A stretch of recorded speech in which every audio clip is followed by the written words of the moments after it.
Hello दोस्तों, तयवता advocate channel में आप सभी का स्वागत है। आज हम कर्नाटक हाई कोर्ट का एक फैसला हुआ है उसके बारे में डिस्कशन करेंगे। केस टाइटल, नाम इसमें याचिकाकर्ता का डिफाइन नहीं किया गया है, गुप्त रखा गया है।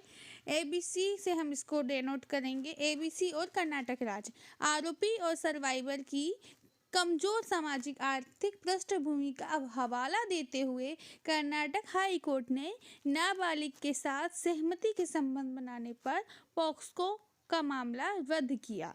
कर्नाटक हाई कोर्ट ने हाल ही में 20 वर्षीय युवक के खिलाफ नाबालिग लड़की से शादी करने और यौन संबंध बनाने के कारण उसके खिलाफ शुरू किया गया आपराधिक मुकदमा रद्द कर दिया।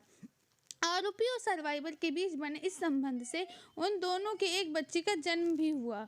जस्टिस हेमंत चंद्रचूड़ की एकल न्यायाधीश पीठ ने उस युवक द्वारा दायर याचिका स्वीकार कर ली, जिस पर IPC की धारा 366, 366A, 376(1) और पॉक्सो एक्ट की धारा 4 और 6 और बाल विवाह अधिनियम सन 2006, prohibition of child marriage act 2006, निषेध की धारा 9 के तहत आरोप लगाया गया।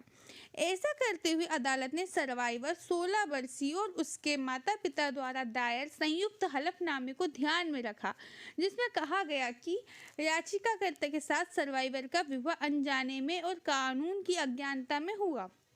कहा गया कि विवाह के बाद पुत्र का जन्म हुआ। अदालत को यह आश्वासन भी दिया गया कि वे पीड़िता के वयस्क होने पर अपनी शादी का रजिस्ट्रेशन कराएंगे। पीठ ने कहा कि पीड़िता और उसका नवजात बच्चा दोनों अपनी आजीविका के लिए याचिकाकर्ता पर निर्भर है और उसके माता पिता ने उसका और बच्चे का भरण पोषण करने में असमर्थता व्यक्त की है। क्योंकि वे आर्थिक रूप से कमजोर वर्ग से आते हैं, तो याचिकाकर्ता न्यायिक हिरासत में है और पीड़िता और बच्चे का भरण पोषण करने में असमर्थ हैं। यदि आपराधिक कार्रवाई को जारी रखने की अनुमति दी जाती है तो उसके परिणाम स्वरूप न्याय सुनिश्चित करने के बजाय पीड़िता और उसका बच्चे अधिक दुख और पीड़ा होगी। उसके बाद कहा गया, पॉक्सो एक्ट का उद्देश्य नाबालिगों को यौन शोषण से बचाना है, ना कि दो किशोरों के बीच सहमति से बनाए गए संबंधों को अपराध बनाना, जिन्होंने परिणामों को जाने बिना सहमति से यौन संबंध बनाए। कोर्ट ने कहा कि याचिकाकर्ता और सर्वाइवर निचले सामाजिक आर्थिक वर्ग से आते हैं, जिनकी सूचना और ज्ञान तक सीमित पहुँच है। इस प्रकार वे सहमति से यौन संबंध बनाने के परिणामों से वंचित है। याचिका स्वीकार करते हुए याचिकाकर्ता की रिहाई का निर्देश देते हुए कहा, यद्यपि नाबालिग के साथ सहमति से यौन संबंध बनाना पॉक्सो एक्ट के तहत अपराध है।